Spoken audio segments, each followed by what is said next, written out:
Usa ka grade 12 student sa Iligan City nga pipila ka adlaw na nga ginapangita ang napalgang patay sulod mismo sa iyang kwarto. Ani ang report.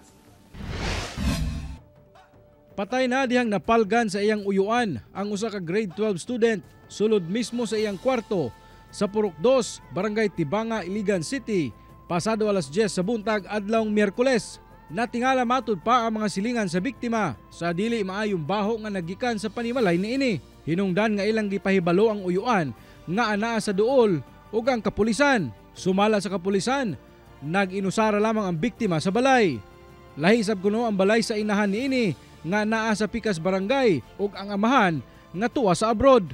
Ulahi kining nakita niadtong October 28 sa usa ka aktibidad sa ilang eskwelahan. Pagka October 26 ay is ihang igagaw pod na kuan gikan pod og gawas is murag na siya giuli na na kaning extension wire nakahisdot daw kay long weekend man muli daw diri Stepanoy. So gadahom sila na naa sila diri.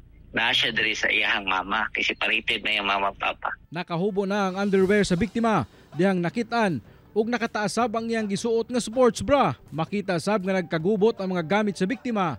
Ilhanan nga adunay posibleng komosyon nga nahitabo. Wala kuno giwala ang posibilidad nga gipanamas-tamasan ang biktima o nagipatay. Apan dili pa kuno masulti sa kapulisan ang motibo sa krimen tungod ginapalawman pa nilang investigasyon. Kinahanglan sab kuno nga ipailawom sa autopsy ang patayng lawas sa biktima aron masuta ang hinungdan sa iyang kamatayon.